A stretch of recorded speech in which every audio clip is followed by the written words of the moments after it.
జనసేనని ఎలాగైనా బరిలోకి దింపి ఎలాగైనా గెలవాలి అనే ప్రయత్నాలు చిరంజీవి గారు మళ్ళీ మరొక్కసారి నిరూపిస్తున్నారు అని అయితే అనొచ్చు. ఎందుకంటే ఈ మధ్యనే మనీ ఇవ్వడం కూడా జరిగింది. ఒక 5 కోట్లు ఏదో చెక్ ఇచ్చారు జనసేన కోసం.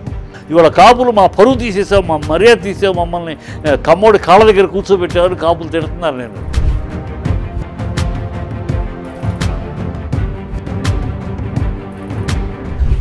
ఆఖరి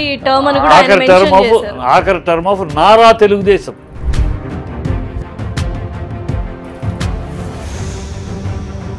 బీఆర్ఎస్ గురించి ముందు నుంచే మీరు కొన్ని ఆరోపణలు చేస్తున్నారు, అగేన్స్ట్ గా మాట్లాడారు. ఇప్పుడు అది మంచి అయిపోయిందంటారా? లెక్కలు చూస్తారు అంతే. దీనికే మా బట్టలోడు తీస్తాం, మా ప్యాంట్లోడు తీస్తాం, ఈ పిచ్చి కూతలకు వస్తున్నాడు రేవంత్ రెడ్డి. ఇక్కడ నా కృష్ణా గోదావరి నదీ జలాల్లో ఉండే సమస్య, ఇక్కడ మా 3 రాష్ట్రాల మధ్య ఉండే సమస్య నువ్వు ఢిల్లీలో కూర్చుని నువ్వు నిర్ణయిస్తానంటే ఎట్లా? హాయ్, హలో, నమస్తే, వెల్కమ్ టు అవర్ ఛానల్. ప్రస్తుతం మనతో పాటు బీఆర్ఎస్ లీడర్, అలాగే ప్రముఖ సినీ నిర్మాత అండ్ అలాగే డైరెక్టర్ త్రిపురనేని చిట్టిబాబు గారు మనతో పాటు ఉన్నారు. నమస్కారం చిట్టిబాబు. నమస్తే. ఎలా ఉన్నారు? Always all right. సార్, మళ్ళీ జనసేనని ఎలాగైనా బరిలోకి దింపి ఎలాగైనా గెలవాలి అనే ప్రయత్నాలు చిరంజీవి గారు మళ్ళీ మరొక్కసారి నిరూపిస్తున్నారు అని అయితే అనొచ్చు. ఎందుకంటే ఈ మధ్యనే మనీ ఇవ్వడం కూడా జరిగింది. ఒక 5 కోట్లు ఏదో చెక్ ఇచ్చారు జనసేన కోసము. ఏంటి అసలు, అంటే దాని మీద మీ స్పందన ఏంటి? చిరంజీవి గారు తమ్ముడికి ఖర్చులకి ఇచ్చాడు అంతే అమ్మా. ఆయన ఏదో రాజకీయాలకు సపోర్టు, రాజకీయాలు ఎందుకంటే ఆయన సపోర్ట్ చేస్తే ఇంకా ప్లస్ కన్నా మైనస్ అవుద్ది. ఎందుకు అవుద్దంటే ఆయన రాజకీయాల నుంచి విరమించుకున్నాడు. రాజకీయాలు నా వల్ల కాదు, నాకు చేత కాదు, రాజకీయాలు నాకు వద్దు. కాదు, తమ్ముడు జగన్ తోటి పోరాడుతుంటే ఈయన వెళ్ళి దండం పెట్టి తండ్రి లాంటి వారని ప్రజల్లో రాజకీయంగా చిరంజీవి గారి మాటలకి సినిమా స్టార్గా, మెగాస్టార్గా, సినిమా పరంగా ఆయన ఏదైనా చెప్పినా విలువ ఉంటుంది. కానీ రాజకీయంగా ఎందుకంటే ఆయనే వద్దనుకున్నాడు. ఆయన తప్పు కూడా, ఆయన నా వల్ల కాదు, ఈ రాజకీయాలు నాకు వద్దు అని దండం పెట్టేసి ఈ పార్టీని కలిపేసుకున్నాడు. మృదు స్వభావి కాబట్టి ఆయనకి రాజకీయాలు మృదు స్వభావి ఆయన మీరు ఇచ్చే మాట అయితే ఆయనకి చేతగాని విషయం అది నేను అంటాను. ఆయన it's not it's cup of tea. తన కప్ ఆఫ్ టీ కాని దాంట్లో ఏలు పెట్టి భంగపడ్డాడు అంటాను. మీరు మృదు ఆయనకి ఎవరికి ఒక్కొక్కరికి ఒక్క దాంట్లో ఉంటుందమ్మా. మనం దేనికి పనికి వస్తామో మనం తెలుసుకోవాలి. ఆయన దేనికి పనికి వస్తారో తెలుసుకుని మెగాస్టార్ లాగా బ్రహ్మాండంగా వెళ్ళాడు. అనవసరంగా ఎవరో ఏదో కలిగితే పొరపాటున ఆయన రాజకీయాలకు వచ్చాడు. తొందరలోనే ఒక ఎన్నికలతోటే గుడ్ బై చెప్పేసుకున్నాడు. వద్దు, మనకి పడదు, మన చేత కాదు, మన ఈ పోరాటాలు మన వల్ల కాదు. వాడు తిడతాడు, తిట్టించుకుంటాడు. అది కూడా అన్నాడు ఆయన. వాడు తిడతాడు, తిట్టించుకుంటాడు, నా వల్ల కాదు అన్నాడు. సో అది జరుగుతుంది కనుక ఆయన రాజకీయం కాదు. రాజకీయంగా ఆయన సమర్థించి ఆయన పబ్లిక్ మీటింగ్లో వచ్చి నా తమ్ముడు ఓటేయండి అని అడిగితే ప్రజలు నవ్వుతారు. ఎందుకంటే చంద్రబాబుకి ఎదురొడ్డి రాజశేఖర రెడ్డి గారి కోసం ఎదురొడ్డి నిలబడి పోరాడినవాడు ఇవాళ చంద్రబాబు పక్కనకి వెళ్ళి నుంచోలేడు కదా. ప్రజలు అంటే నుంచుంటే నుంచోవచ్చు. ఒక సినిమా స్టార్ గారు సినిమా స్టార్ గా నుంచోవచ్చు. చిరంజీవి గారు ఒక సినిమా వ్యక్తిగా ఒక చంద్రబాబు పక్కన కాదు, ఎవరి పక్కన నుంచోవచ్చు. ఒక రాజకీయ నాయకుడిగా చంద్రబాబు పక్కన నుంచోలేదు. నుంచితే జనాల ముందు ఒక్కసారి గతం అంతా స్ఫూర్తులు వస్తాయి, నవ్వుతారు, హేళన చేస్తారు. అంటే నా వల్ల అవ్వలేదు, అట్లీస్ట్ తమ్ముడైనా ముందుకెళ్ళాలి రాజకీయాల్లో ఒక భావనతో 5 కోట్లు నీ వల్లే అవ్వలేదు, నీ తమ్ముడు వల్లే ఏమవుద్దయ్యా అంటారు. మెగాస్టార్ కన్నా గొప్ప కాదుగా పవర్ స్టార్. మెగాస్టార్ తర్వాత కాదు, స్టార్డమ్లో కానీ ప్రజా అభిమానంలో కానీ ప్రజల అభిమానంలో కానీ మెగాస్టార్కి ఏమి కాదు. మెగాస్టార్ పోటీ కాదు, మెగాస్టార్ ఈక్వల్ కూడా కాదు. మెగాస్టార్కి తర్వాతే పవర్ స్టార్, అంతేకాని మెగాస్టార్ మించి కాదు. మెగాస్టారు కనుసైగ చేస్తే ఓట్లు పడి 18 సీట్లు వచ్చినాయి కనీసం. రాజశేఖర రెడ్డి గారి చాతుర్యం లేకపోతే ఇంకా పైన వచ్చేది. 18 సీట్లు ఆయన చాతుర్యం తెప్పించుకున్నాడు, పంపించాడు. సో ఆయన అంత చాతుర్యం, అంత అలా కనుగీస్తే ఓట్లు లెక్క వేరేలా ఉంటుంది అంటున్నారు కదా. అదే ఈ లెక్కలు వేరే ఉంటాయి, తెక్కలు వేరేగా ఉంటాయి. చూస్తున్నారు ప్రజలు, 10 ఏళ్ళుగా చూశారు ప్రజలు. ఆయనకి అయిపోయిందమ్మా చెలుచిటి. ఈవెన్ పుటాపురంలో కూడా ఆయన ఈజ్ ఫేసింగ్ అగ్ని పరీక్ష ఫేస్ చేస్తున్నాడు. ఎందుకంటున్నంటే అగ్ని పరీక్ష, అతను అంతకు ముందులా గాజువాక భీమవరంలోనే పోటీ చేస్తే సింపతి ఉండేది. అయ్యో పోయినసారి వేసాడు పాప ఓడించాం, ఈసారి అన్నా గెలిపిద్దాం సింపతి సింపతి ఉండదు. ఇక్కడ పిఠాపురంలో ఏం సింపతి ఉంటుందమ్మా? పిఠాపురంలో నీకు ఎందుకు ఓట్లు వేయాలి? కాపులు ఎక్కువగా ఉన్నారు, అక్కడ నుంచి ఇక్కడికి వచ్చారంటావు. ఇక్కడ ప్రత్యర్థి కూడా కాపు, ఆవిడ కాపు ఆడపడుచు. నిన్ను అసలు కాపులు ఇవాళ ద్వేషిస్తున్నారు, ఇవాళ కాపులు నిన్ను శపిస్తున్నారు. ఇవాళ కాపులు మా పరువు తీసేసావు, మా మర్యాద తీసావు, మమ్మల్ని కమ్మోడి కాళ్ళ దగ్గర కూర్చోబెట్టావని కాపులు తిడుతున్నారు. నువ్వు వెళ్ళి చంద్రబాబు పక్కన కూర్చో. చాలా గట్టి ప్రత్యర్థిని అయితే దించేశారు సార్ జగన్మోహన్ రెడ్డి గారు. వంగాగీత గారు అసలు ఆవిడ వంగాగీత హౌస్ హోల్డ్ మనిషి. ఆవిడ నిలిచిపెట్టి ఆవిడ చాలా సాఫ్ట్, చాలా గౌరవంగా మాట్లాడదు. ఇలాగా మాట్లాడదు, బట్టలు తీస్తే ప్యాంట్లు తీస్తే మాట్లాడదు.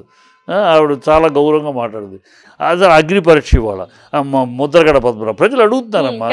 నువ్వు ముద్రగడ పద్మనాభం కాపు పోరాటం చేస్తుంటే అతని కుటుంబాన్ని, భార్యని, పిల్లలు అందరినీ పోలీస్ స్టేషన్లో నిలిచిపెట్టాడు చంద్రబాబు. అవమానించి వాళ్ళని పోలీస్ స్టేషన్లో నిలిచిపెట్టి దుర్భాషలాడితే వాళ్ళు సూసైడ్ చేసుకుంటానికి సిద్ధమయ్యారు. ఆనాడు ఆయన ముద్రగడ పద్మనాభం తన కోసం పోరాటం చేయాలి, కాపుల కోసం. ఆనాడు నువ్వేమయ్యావు? అలాంటి చంద్రబాబుతో వాళ్ళు చేతులు కలుపుతున్నావా? కాపుల ఉద్యమాన్ని అణిచి అల్లరి చేసిన వాడిని చేస్తావా? వంగవీటి రంగాన్ని చంపింది ఆ వ్యూహకర్త చంద్రబాబు. ఆ రోజు ఏమైపోయావు? ఇవాళ చంద్రబాబు కాపులకి ఇంత ద్రోహం చేసి చంద్రబాబుని పక్కన నుంచుంటావా అని కాపులు తిడుతున్నారు. ఇవాళ కాపు ముఖ్యమంత్రి అవుతారని నీ వెనక మేముంటే నువ్వు వెళ్ళి చంద్రబాబు ప్యాకేజీ కోసం చంద్రబాబు కాళ్ళ దగ్గర కూర్చుంటే మమ్మల్ని పరుగు తీసేసావు, కాపులకి మర్యాద తీసేసావు, మా ఆత్మాభిమానం దెబ్బ కొట్టావని కాపులు తను అసహించుకుంటున్నారు. వీటిని దాటుకుని ఆయన రావాలి. వీటిని దాటుకుని, ఈ వ్యతిరేకత దాటుకుని కాపుల అభిమానం పొందాలి. చాలా అగ్ని పరీక్షలో ఉన్నాడు అతను. వీళ్ళు ఆయన మీడియాలు ఉన్నాయి కదా, ఎల్లో మీడియాలు, ఆహా ఓహో ఇంత అంత అంత సపోర్ట్ కూడా ఉంది కదా, అందుకని వాగేస్తున్నారు. కానీ కేకువా కాదు, చాలా కష్టమైన పరీక్ష అతన్ని. ఈ ఎన్నికల్లో నా ఉద్దేశం, నా పర్సనల్ ఉద్దేశం, ఈ ఎన్నికలు ఆంధ్ర రాష్ట్రానికి పెద్ద విముక్తి ఎన్నికలు. ఏమిటా విముక్తి అని అడుగమ్మా. ఆంధ్ర రాష్ట్రానికి పట్టిన పీడ, చంద్రబాబు అనే ఒక పీడ ఈ ఎన్నికలతోటి వదిలిపోతుంది. అంటే పార్టీ మనుగడ లేకుండా పోతుంది. పార్టీ చంద్రబాబు, నేను పార్టీ అలా చంద్రబాబు ఆఖరి టర్మ్ ఆఫ్ నారా తెలుగుదేశం. నందమూరి తెలుగుదేశానికి జీవితాంతం ఉంటుంది. నందమూరి తెలుగుదేశం, ఈ నారా తెలుగుదేశం పోతే అంటే ఒక లీడర్, ఒక బలమైన లీడర్ వస్తాడు. ఓ 10 ఏళ్ళు పోయినాక వస్తాడు జూనియర్ ఎన్టీఆర్. 10 ఏళ్ళకి ప్రజలు మర్చిపోతే ఏం మర్చిపోరమ్మా. ఒక రాజకీయ ఒక ప్రాంతీయ పార్టీ ఎప్పుడు చచ్చిపోదమ్మా. ప్రాంతీయ పార్టీ ఎందుకంటే 13 ఏళ్ళు అధికారంలో లేనివి డిఎంకే, 13 ఏళ్ళు లేదు ప్రాంతీయ పార్టీ. మళ్ళీ 13 తర్వాత మళ్ళీ వస్తే మొన్న వచ్చింది, మళ్ళీ ఇప్పుడు వచ్చింది. సో ప్రాంతీయ పార్టీలకి ఆ ప్రాంతీయ తత్వంతో, ప్రాంతీయ అభిమానంతో ఏర్పడిన పార్టీ కొన్నాళ్ళు స్తబ్దుగా ఉండొచ్చు, కొన్నాళ్ళు ప్రజలు కాదని ఉండొచ్చు, కానీ అది పర్మనెంట్ కాదు. ఆ ఎమోషన్ ఎప్పటికీ ఉంటుంది. ఎప్పుడు వచ్చినా మనది మనం అనే ఫీలింగ్ వస్తుంది. అది కనుక అది కాదు. ఇక్కడ ప్రాంతీయ తత్వం కన్నా కూడా ఆ ప్రజల్లో నందమూరి తెలుగుదేశం రావాలి, నందమూరి కనపడాలి. ఈ నారా లోకేష్, నారా చంద్రబాబు, ఈ నందమూరి రక్తంతో వెలిసిన పార్టీని, రక్తశ్రమతోటి వెలిసిన పార్టీని కబ్జా చేసి, అది నందమూరి నుంచి నారా తెలుగుదేశం చేసి ప్రజల్ని బలహీనపరిచారు ఆ పార్టీని. అది ఆ దరిద్రం, ఆ పీడ, అదే పార్టీకి పట్టిన పీడ, రాష్ట్రానికి పట్టిన పీడ ఈ ఎన్నికలతోటి చంద్రబాబు ఇంటికి పరిమితం ఖచ్చితంగా. పవన్ కళ్యాణ్ సినిమాలకు పరిమితం ఖచ్చితంగా. పవన్ కళ్యాణ్ సినిమా ఫీల్డ్ కావాలి. ఎందుకంటే ఇలాంటి హీరో సినిమా ఫీల్డ్లో ఉంటేనే, సినిమా ఫీల్డ్ చాలా అవసరం. ఆ మాస్ హీరో రెవెన్యూని సినిమా ఫీల్డ్ ముందు తీసుకెళ్ళడానికి, డబ్బులు తెప్పిస్తానికి ప్రొడ్యూసర్లకి. సో మాస్ హీరో బ్రహ్మాండం. పవన్ కళ్యాణ్ సినిమా హీరోగా పరిస్థితి ఏంటి? లోకేష్ ఇంకేముంది, కొడుకుతోటి ఆడుకుంటూ తప్పితే లోకేష్కి ఏమి లేదు, ఇంకేం లేదు. Thank you so much sir, thank you so much. Okay, బీజేపీలో ఇన్నేళ్ళు ఉన్నారు కాబట్టి బీజేపీ గురించి తెలిసి బయటకు వచ్చారు. బీఆర్ఎస్ గురించి ముందు నుంచే మీరు కొన్ని ఆరోపణలు చేస్తున్నారు, అగేన్స్ట్ గా మాట్లాడారు. ఇప్పుడు అది మంచి అయిపోయింది అంటారా? మంచి అయిపోవటం ఆరోపణలు ఆ రోజు అన్నాను నేను. ఉన్నాయి ఆరోపణలు ఇలా ఉన్నాయి. ఇవాళ ఎందుకు బీఆర్ఎస్లో చేరారు అనే దానికి ఒక కారణం. బీజేపీని కాదనుకున్నాను, దూరంగా ఉండొచ్చు కదా, ఎందుకు బీఆర్ఎస్లో చేరారు. ఇవాళ ఒక సమస్య 2018 నుంచి కూడా నేను మాట్లాడుతున్న సమస్య చాలాసార్లు చెప్పాను కూడా. ఇవాళ ఒక తెలుగువాడి ఆత్మాభిమానం కోసం రామారావు గారు నడుం బిగించి ఎట్లా తెలుగువాడి గౌరవాన్ని ఆత్మగా నిలబడ్డాడో, ఇవాళ దక్షిణ భారతీయుల ఆత్మగౌరవాన్ని కాపాడుకోవాల్సిన రోజు వచ్చింది. ఏనాడో అంబేద్కర్ గారు చెప్పారు, సౌత్ ఇండియా అనే సపరేషన్ ఫీలింగ్ రాకుండా అన్ని నార్త్తో పాటు సౌత్కి కూడా సమంగా చూడాలి, లేకపోతే ఒకనాటికి సౌత్ ఇండియా వివక్షకు లోనై తిరుగుబాటు వస్తుంది అని ఆనాడు చెప్పారు. ఆ విషయాన్ని అన్నాదురై గారు, తమిళనాడు చీఫ్ మినిస్టర్ స్వర్గీయ అన్నాదురై గారు ఆ విషయాన్ని పార్లమెంట్లో ప్రస్తావించారు. పార్లమెంట్లో ఏమని ప్రస్తావించారు ఆయన? సౌత్ ఇండియాకి ఒక పార్లమెంట్ కావాలి, ఒక సెషన్ ఢిల్లీలో అయితే ఒక సెషన్ సౌత్ ఇండియాలో, అది ఏ రాష్ట్రమే సౌత్ ఇండియాలో ఉండాలి. సుప్రీం కోర్ట్ ఒక bench, full level bench south ఇండియాకి కావాలి. ఒక election commission, full level commission south ఇండియాకి కావాలి. ఒక water authority, full level authority south Indian. ఇక్కడ నా కృష్ణా గోదావరి నదీ జలాల్లో ఉండే సమస్య, ఇక్కడ మా 3 రాష్ట్రాల మధ్య ఉండే సమస్య నువ్వు ఢిల్లీలో కూర్చుని నువ్వు నిర్ణయిస్తానంటే ఎట్లా? నా కేసు ఇక్కడెక్కడో అనకాపల్లిలో, నా శ్రీకాకుళంలోనో, లేకపోతే అక్కడెక్కడో కొడైకెనాల్లో నాకు ఎక్కడో సమస్య వస్తే నేనెందుకు కన్యాకుమారిలో సమస్య నేను ఢిల్లీ దాకా పరిగెత్తురావాలా? నా సుప్రీంకోర్టు ఇక్కడ ఉంటే నా భాష కాదు, ఢిల్లీకి పరిగెత్తి నా భాష కాదు, నా లాయర్లు కాదు, నా చోటు కాదు, నా తిండి కాదు, వాసం కాదు, నేను అక్కడికి వెళ్ళి ఎవడు పంచాలో పడి నేను కేసు వాదించుకోవాలి. South India South India pride, సంక్షేమం కాదు, సౌత్ ఇండియన్ యొక్క ఆత్మాభిమానం. ఒక ప్రైమ్ మినిస్టర్ నార్త్ ఇండియా అయితే deputy prime minister South India కావాలి. Deputy prime minister South India అయితే డిప్యూటీ, ఇది మ్యాండేట్ అనేక దేశాల్లో ఉంది. ఈ సౌత్ నార్త్ పెద్ద దేశాల్లో, అనేక దేశాల్లో మ్యాండేటరీ ఉంది. ఆ మ్యాండేటరీ చేయాలి నాకు. ప్రతి పార్టీకి సౌత్లోనూ నార్త్లో ఉన్నాయి, చెయ్యాలి. ఇది పోరాటం, ఆ వ్యక్తిత్వం. ఇది చెయ్యాలంటే ఎవరు? సౌత్లో ప్రాంతీయ పార్టీలు సాధ్యమవుతాయి. ప్రాంతీయ పార్టీలన్నీ కలిసి చేయాలి. ఈ ప్రాంతీయ పార్టీలన్నిటికీ లీడ్ చేయగలిగిన సమర్థుడు, వ్యూహకర్త, విషయ పరిజ్ఞానం ఉన్నవాడు ఎవరు? మీరే చెప్పండి. ఎవరు? ఓన్లీ చంద్రశేఖర్, కేసీఆర్. ఈ మొత్తం సౌత్ ఇండియా కాదని ఇంకోళ్ళు చెప్పండి, నో ప్రాబ్లం. చెప్తే వాళ్ళతో వెళ్తారు, వాళ్ళ దగ్గరికి వెళ్తాను. కానీ ఇప్పుడున్న నాయకుల్లో ఆ సమగ్రమైన విషయ పరిజ్ఞానము, ఆ సౌత్ ఇండియన్ ప్రైడ్ అనే జెండాని ఎత్తుకుని మాట్లాడగలిగిన వాడు, ఆ మిగతా చీఫ్ మినిస్టర్స్ని కూడా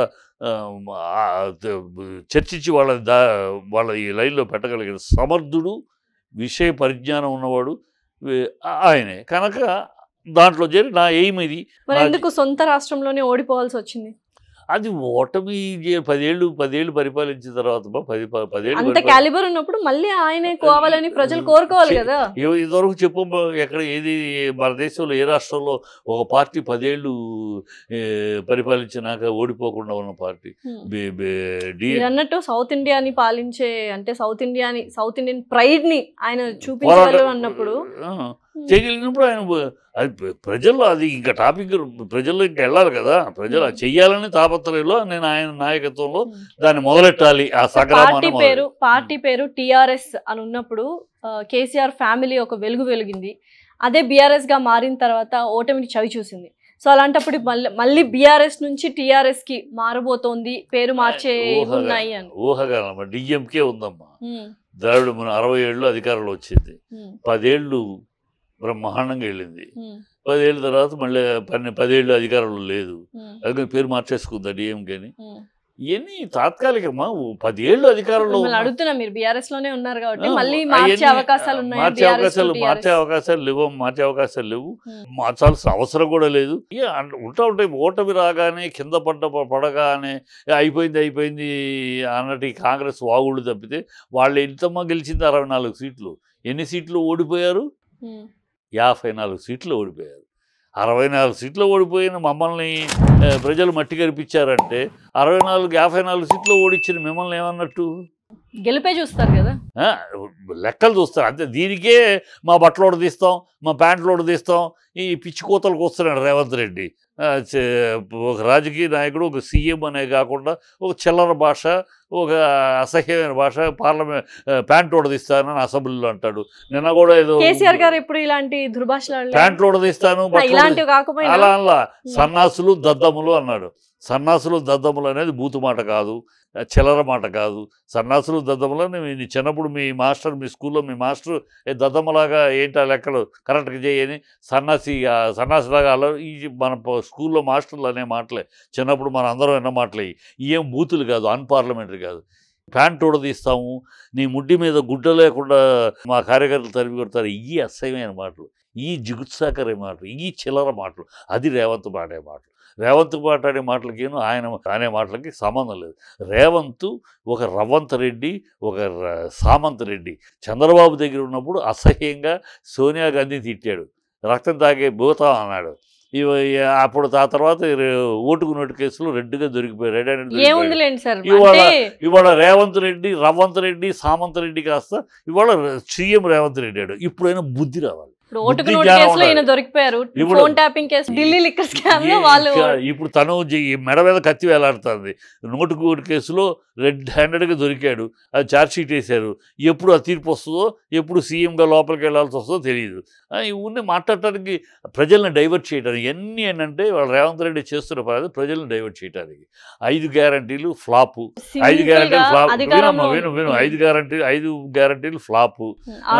ప్రజలు బస్సు అన్నారు, బస్సు అనేటప్పటికి ఆటో వాళ్ళు మా కుటుంబాల సంగతి అంటున్నారు. బస్సులు తక్కువ, ప్రయాణికులు ఎక్కువయ్యారు, బస్సులు తక్కువైనాయి. డ్రైవర్లు లాగి, కండక్టర్ లాగి కొడుతున్నారు ఆడాళ్ళు బస్సులు ఆపట్లేదని గొడవ చేస్తున్నారు. అది ఫెయిల్యూరు. 200 యూనిట్లు ఫ్రీ అన్నాడు.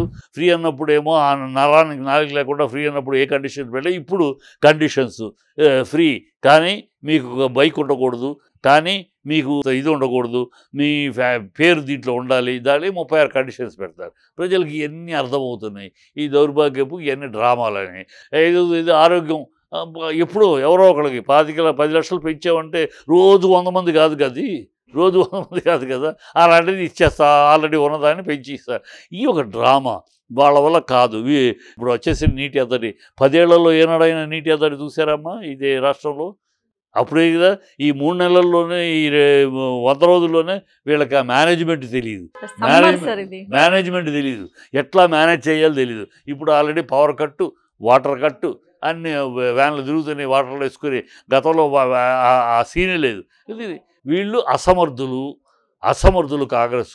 కాంగ్రెస్ చేతనైందల్లా అల్లరి చేయడం, ఏదో తంతె గాలిలో బుట్టలో పట్టు వీళ్ళ అబద్ధాలని గౌక్కు నమ్మారు. ఒకసారి అవకాశం మార్పు కోసం అన్నారు, పడిపోయారు. అది ప్రజలు రియలైజ్ అవుతున్నారు. ఇవాళ ఎంపీ ఎలక్షన్లో చెల్లు అనిపిస్తారు. ఊరిని వీళ్ళు వాళ్ళ పేపర్లు ఉన్నాయి కదా అని, వాళ్ళ మీడియా ఉంది కదా అని ఎక్కించుకుంటాం కాదు. ప్రజల్లో ఇవాళ నిజమైన ఆలోచన వచ్చింది. మనం ఎంత తప్పు చేసాం, ఒక కేసీఆర్ను కాదనుకుని వీళ్ళని చేయటం వల్ల ఎంత తప్పు జరుగుతుంది. ఒక చిన్న ఫినిష్ ఏమనుకుంటున్నారో ప్రజలు చెప్పాలి కదా. అనుకుంటున్నారంటే ఇవాళ మనం ఆయన ఎంత తప్పు చేసామంటే, ఇవాళ మన గళం ఢిల్లీలో మన గళం వినపడకుండా చేయాలని చూస్తున్నారు వీళ్ళు. తెలంగాణని వ్యతిరేకించిన కాంగ్రెస్ పార్టీ, నేను బతికుండగా తెలంగాణ ఇవ్వనన్న రాజశేఖర రెడ్డి, మీరు దిక్కున్న చోట చెప్పుకున్న అసెంబ్లీలో తెలంగాణ నివాదాన్ని అవమానించిన కిరణ్ కుమార్ రెడ్డి, ఆ పార్టీ బీజేపీ ఇస్తానని అధికారంలోకి వచ్చినా కూడా ఇవ్వకుండా చంద్రబాబు అడ్డుపడ్డాడు, మోసం చేసిన పార్టీ. ఇవాళ వీళ్ళు మాట తీస్తే ఢిల్లీ పరిగెడుతున్నారు. ఈ 10 ఏళ్లలో బీఆర్ఎస్ అనేది తెలంగాణ గళాన్ని ఢిల్లీలో ఘనంగా వినిపిస్తూ, గర్వంగా, గౌరవంగా వినిపిస్తూ నిలబడింది. ఇవాళ ఈ 100 రోజుల్లో 10 సార్లు ఢిల్లీ, ప్రతి దానికి ఢిల్లీకి దాసోహం అని. ఈ కాంగ్రెస్ ఏమో మాట వెళ్తే రాహుల్ గాంధీకి దాసోహం, కాళ్ళకు పిసుకుతూ కాళ్ళ దగ్గర కూర్చుకుని దాసోహం. బీజేపీ వాళ్ళేమో యూపీని చూడండి, గుజరాత్ని చూడండి, తెలంగాణని చూడండి, మా తెలంగాణ అని రొమ్ము మీద చేసుకుని మా తెలంగాణ అని దమ్ముగా మాట్లాడే వాళ్ళు ఈ పార్టీలో లేరు. ఒక్క బీఆర్ఎస్ ఒక్కటే మా తెలంగాణ అని శ్వాస, ధ్యాస, దిశ అన్నీ తెలంగాణ అంటూ మాట్లాడేది బీఆర్ఎస్ఏ. కనుక మనం బీఆర్ఎస్ని గెలిపించుకుంటేనే మన వాయిస్ ఢిల్లీలో వినపడుతుంది. ఢిల్లీలో గల్లీలో మా బీజేపీ పోవాలి, కాంగ్రెస్ పోవాలి, బీఆర్ఎస్ గళం వినపడితేనే తెలంగాణ గళం వినపడుతుంది. కనుక మనం కాపాడుకోవాలి, మన గళాన్ని మనం నిలుపుకోవాలంటే బీఆర్ఎస్ని పిలుచుకోవాలని ఇప్పుడే ప్రజలకు అర్థమవుతుంది. రేపు ఎన్నికలు వచ్చే టైంకి చూస్తారు. అవి నిజంగానే ఎంపీ ఎలక్షన్స్ కూడా దగ్గరలో ఉన్నాయి. మరి ఎటువైపు తీర్పు చూపిస్తారో ప్రజలు చూద్దాం. ప్రజలు